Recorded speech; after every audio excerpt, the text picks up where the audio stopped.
کرم کا کروں شکر کیسے ادا اس کرم کا کروں نحمدہ ونصلی علی رسولہ الکریم اما بعد فاعوذ باللہ من الشیطان الرجیم بسم اللہ الرحمن الرحیم. آج ہم آستانہ عالیہ بوئی شریف تحصیل حسن عبدال ضلع اٹک جناب محب النبی رحمۃ اللہ علیہ کے آستانے پر حاضر ہوئے ہیں، جہاں پر ہمیں صاحبزادہ عمر سجاد رومی صاحب سے ملاقات ہوئی اور ان سے گفتگو کرنے لگے ہیں. آپ کے ماموں جناب پیر مفتی ظہور الہاشمی صاحب ہیں، اور اگر آپ کی اجازت ہو تو تھوڑی سی گفتگو کر لیں. جی بہت شکریہ، بہت شکریہ. آپ کا پورا نام؟ جی بسم اللہ الرحمن الرحیم. میرا پورا نام ہے جی صاحبزادہ عمر سجاد جی. اور اس علاقے میں اپنے اس خطے میں رومی صاحب کے نام سے جانا جاتا ہوں جی. ماشاء اللہ. اور بس یہی میرا تعارف ہے چھوٹا سا. قبلہ والد محترم کا نام؟ جی میرے والد صاحب کا نام ہے صاحبزادہ عبدالباقی. آپ آرمی اے ایم سے ریٹائر ہیں، آرمی میڈیکل کورس سے. ماشاء اللہ. تو اپنے چھوٹا سا کلینک یہاں رکھا ہوا آپ نے. ٹھیک. گھر میں ہی ہوتے ہیں، اب تو کافی عمر ہو گئی ہے، تقریباً 80 سال کے قریب ہیں. صحیح. تو شوگر کے مریض بھی ہیں، صحیح. اور گھر میں ہی ہوتے ہیں. چلو اپنا چھوٹا موٹا بس وہ ایک شوگر لگایا ہوا انہوں نے، نماز وغیرہ پڑھ لی. آپ کی تعلیم؟ جی میری تعلیم ایف اے. ماشاء اللہ. تھوڑا سا خاندانی پس منظر بتائیں اپنے بزرگوں کے بارے میں، ماموں جان کے بارے میں. تھوڑا سا خاندانی کیا آپ کا کیا کیا تعلق ہے؟ یہ پیر محب النبی سرکار جن کا آپ ابھی دربار شریف آپ نے دیکھا ہے، آپ وہیں پہ آدمی اور آپ کے ساتھ وہیں پہ ملاقات ہوئی ہے. جی جی. وہ میرے نانا جی ہیں. اچھا. الحمدللہ. ٹھیک. تو میں نے انہیں اپنا دیکھا تو نہیں ہے، لیکن ان کے قصے وغیرہ مطلب ہماری خالہ جان ہے وہ ہمارے پاس رہتی ہیں، تو اکثریت سے ان سے تذکرے چھیڑ دیتے ہیں جی تاکہ کوئی نہ کوئی ان کی بات سننے میں آ جائے. ٹھیک. تو ان کے یہ بیٹے ہیں پیر مفتی ظہور الہاشمی صاحب. جی. الحمدللہ میرے جو ہے نا جی 4 ماموں تھے ماشاء اللہ. تو جن میں سب سے بڑے جو ہیں وہ فدا النبی ہاشمی صاحب. اگر آپ چاروں کے نام لینا چاہتے تو مجھے کوئی اعتراض نہیں. جی. بتائیں. سب سے بڑے جو تھے وہ فدا النبی ہاشمی صاحب. جی. تو ان کے بعد ہمارے ایک ماموں جان ہیں وہ تقریباً ماموں جان سارے فوت ہو چکے ہیں. اچھا اچھا. تو وہ تھے مشتاق النبی صاحب، ٹھیک. پھر مختار النبی صاحب، ٹھیک. پھر یہ ظہور اللہ ہاشمی صاحب. صحیح. تو آستانے کی جتنی بھی دوڑ بھاگ تھی وہ ظہور اللہ ہاشمی صاحب نے سنبھالی ہوئی تھی ماموں جان نے. اب ان کے بعد ان کے بڑے بیٹے ہیں ٹھیک. پیر عبدالنبی ہاشمی صاحب. ٹھیک. تو آپ نے جو سارا جو ہے نا وہ باغ دوڑ یہاں کی سنبھالی ہے. اوپر ایک مسجد بنائی ہے، جی. اسی مسجد کا آتا ہے، اور اس کے ساتھ ہی پیر صاحب کا بھی جو ہے نا دربار شریف ابھی ہم نے شروع کرنا ہے. ٹھیک ہے. ابھی فرنٹ پہ جو ان کے چھوٹے صاحبزادے ہیں انہوں نے کچھ جگہ لی ہے، تو انشاءاللہ اس دربار کا بھی جلد افتتاح ہے.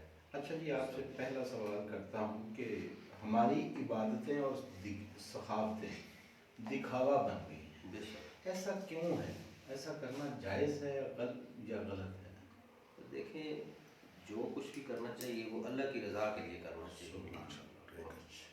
دکھاوا نہ میرے اللہ کو پسند ہے اور نہ ہی میرے نبی کو پسند ہے، اور نہ ہی ایسی کوئی حدیث کبھی کسی نے بیان کی ہے کہ آپ دکھاوا کریں جی اس چیز کا اس چیز کا. دکھاوا جو ہے نا جی یہ تو بس ایک رسم بن گئی ہے ہماری. اب میں بھی کئی دفعہ دیکھتا ہوں ویڈیو بنی ہوئی ہیں، اگر کوئی کسی کو کچھ دے رہا ہے تو وہ ویڈیو کی طرف دیکھ رہے ہیں اور وہ دے رہے ہیں اس طرح.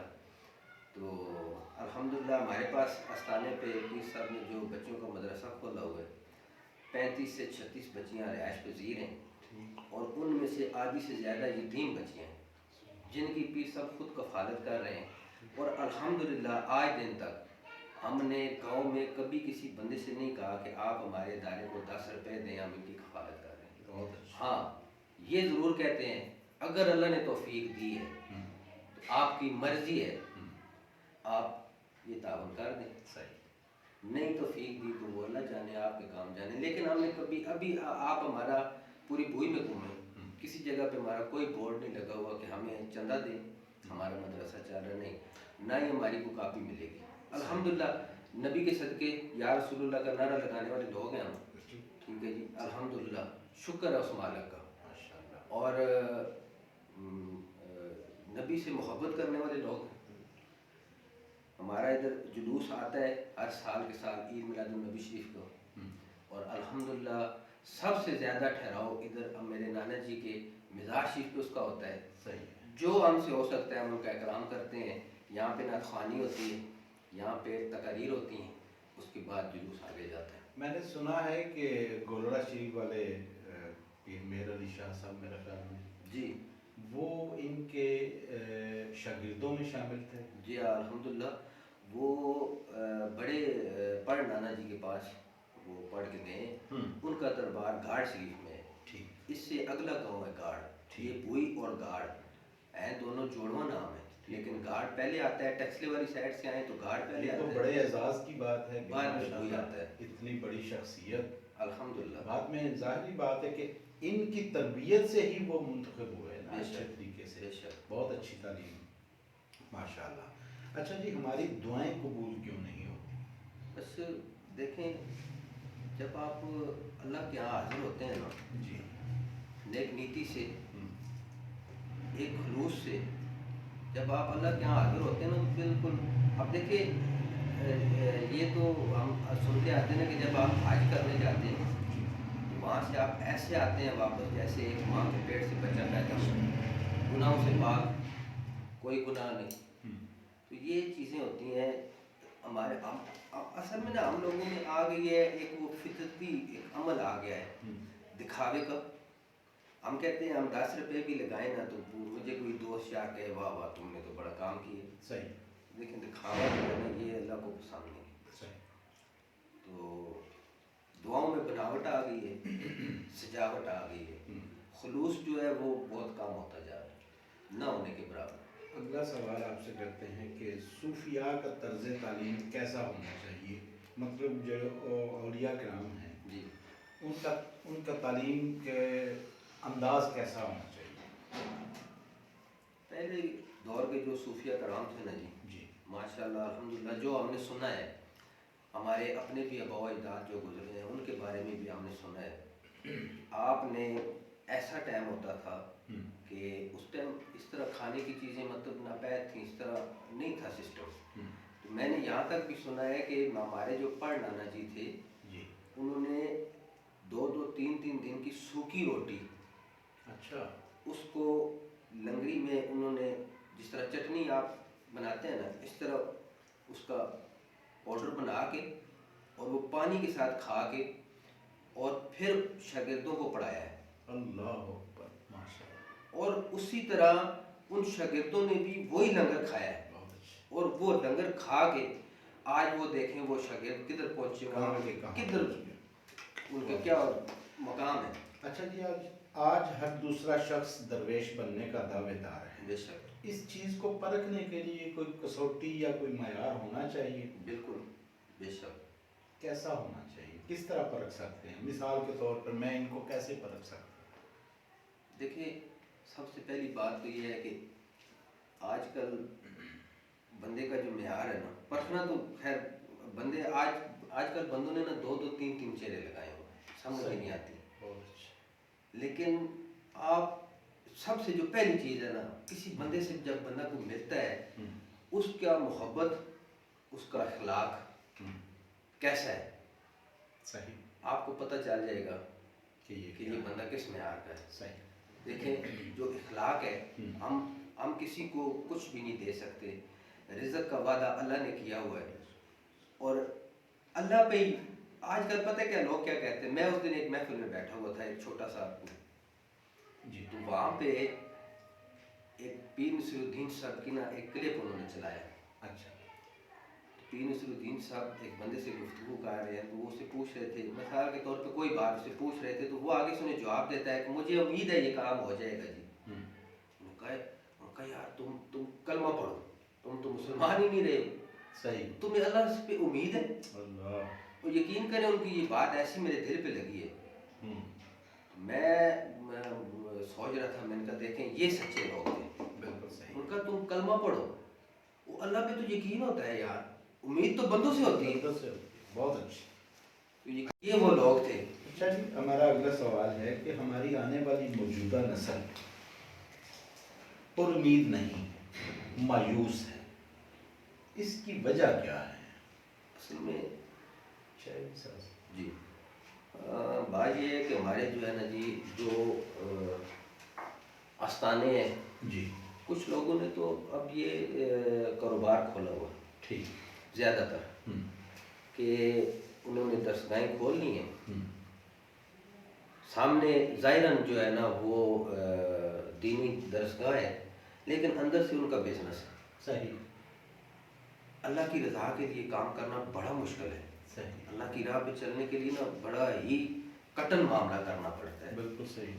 اپنے نفس کو مارنا پڑتا ہے، اپنی خواہشات کو ختم کرنا پڑتا ہے. تو یہ بہت ہی مشکل ہے. صحیح. اگلا سوال آپ سے یہ کرتے ہیں کہ ہمارے مذہب میں قوالی کی کیا اہمیت ہے؟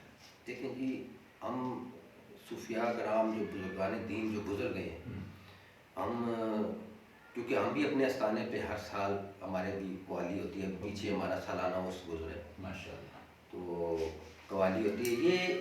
یہ ایک جو ہے نا ہم نے جو بزرگان دین سے سنا ہے، جس طرح ہم دیکھتے آ رہے ہیں، یہ ایک ایسے سمجھ لیں کہ یہ ایک روحانی غذا ہے. اٹریکشن پیدا کرنے کے لیے، لوگوں کو اپنی طرف متوجہ کرنے کے لیے شاید کیونکہ پرانے زمانے میں جیسے میں نے سنا ہے کہ کچھ لوگ جو ہے نا ان کو ایسے سمجھایا جاتا تھا، کچھ لوگوں کو اس کے ذریعے سمجھایا جاتا تھا، دین کی طرف لایا جاتا تھا.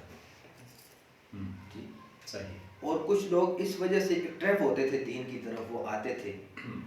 تو یہ ایک وہ پرانی طرز جو ہے نا وہ چلی آ رہی ہے. صحیح. تو یہ ایک جو ہے نا جی پرانی، اور آپ یہ دیکھ لیں گولڈن شیش میں بھی الحمدللہ سالانہ اس پہ محفل سما ہوتی ہے. ہم اپنے نفس کا محاسبہ کیسے کر سکتے ہیں؟ لیکن سب سے پہلی بات یہ ہے کہ بندے کو جو ہے نا کسی سے بھی کسی محفل میں آپ جائیں تو اخلاق اور پیار. اگر دیکھیں زندگی میں نا آپ کے پاس کسی بندے کو کچھ دینے کے لیے آپ کے پاس ہے تو وہ ایک اخلاق ہے. رزق جو ہے نا وہ اللہ نے دینا ہے. صحیح. تو سب سے بڑی بات یہ ہوتی ہے کہ آپ ہر بندے کا نا خیال رکھیں، محبت سے پیش آئیں، ادب سے پیش آئیں. یہ سب سے بڑی بات ہے. اخلاق جو ہے وہ آپ کی سب سے پہلا جو ہے نا آپ کا اپنا محاسبہ ہے. جب کسی سے بھی آپ اخلاق سے بات کریں گے تو وہ سب سے بڑی آپ کی جو ہے نا یہ عبادت بھی ہے، سمجھیے، اور شریعت میں بھی اس کا بہت بڑا جو ہے نا.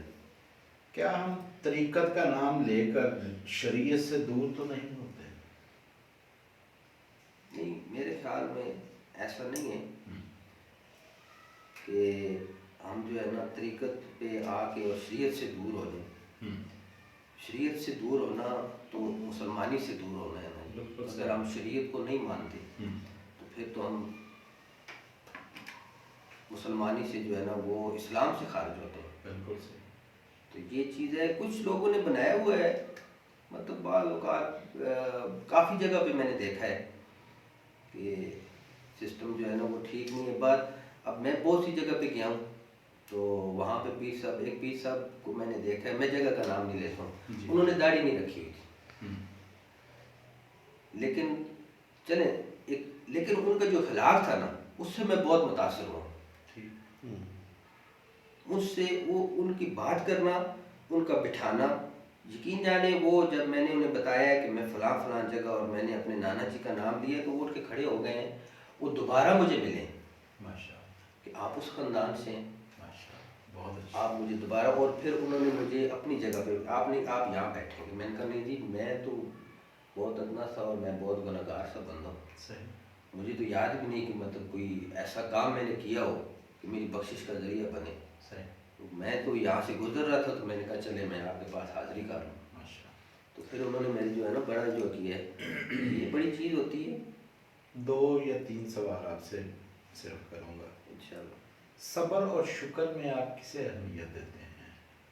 صبر جو ہے نا جی وہ بھی بڑی امید کا کام ہے، لیکن شکر جو ہے نا، رب کا شکر ادا کرنا، اس کا مقام زیادہ ہے. ہر حال میں رب کا شکر ادا کرنا چاہیے.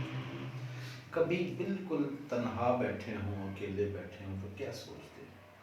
بس ویسے تو میرے جو دل کی بات ہے، میں عمرہ کر کے آیا تھا نا جی ماشاء اللہ. تو الحمدللہ ابھی پیچھے میرے ایک دوست ہیں، وہ عمرہ کر کے آئے ہیں. جی.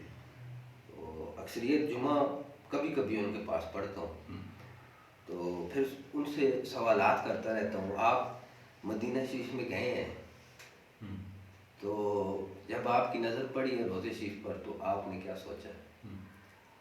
میں نے سلام کیا ہے. مطلب لوگوں کی مختلف رائے ہوتی ہیں. صحیح. ٹھیک ہے. تو بس اب جی تو یہی چاہتا ہے دوبارہ وہاں جاؤں. صحیح. اور سرکار اچھا، کچھ لوگ گاؤں میں یا باہر جی آپ پر تنقید بھی کرتے ہوں گے. بے شک. تو کیسے ان کا سامنا کرتے ہیں؟ بس لڑ جھگڑ کے یا پیار سے سمجھاتے ہیں؟ بس چھوڑ دیتے ہیں جی. ہم ان کو ان کے حال پہ چھوڑ دیتے ہیں. کیا؟ ہمارا اللہ ہمیں دیکھ رہا ہے. جو صحیح. کام ہم کر رہے ہیں ہم خلوص نیت سے کر رہے ہیں. بہت اچھا. ہم کسی کو دکھانے کے لیے نہیں کر رہے. ہم کسی کے سامنے نمبر نہیں بنا رہے. بہت اچھا. اچھا، اپنے چاہنے والوں کے لیے کوئی پیغام دیں عوام کے لیے. بس سب کے لیے میرا پیغام یہی ہے کہ سب سے پہلے تو نماز قائم کریں. نماز 5 وقت جو ہے نا، اور اس کے بعد کثرت سے درود شریف پڑھا کریں. بہت اچھا. بہت اچھا. اور یہ یقینی بات ہے، یہ خالی بات نہیں ہے کہ درود شریف جو ہے نا جی وہ ذریعہ نجات ہے. جس بندے نے درود شریف پڑھنا شروع کر دیا ہے، یقین جانے کہ پتہ نہیں کیا بات ہے. میں کسی بندے کو دیکھوں اور وہ درود شریف پڑھنے والا ہو نا، تو مجھے اس کے ماتھے پہ کچھ عجیب سی چیز نظر آتی ہے. پتہ نہیں کیا بات. صحیح ہے. الحمدللہ. بہت شکریہ جی، آپ نے اپنا قیمتی وقت دیا. بہت شکریہ آپ کا، آپ کی وقتوں کا بہت شکریہ. آپ بھی بہت دور سے تشریف لائیں. تو الحمدللہ.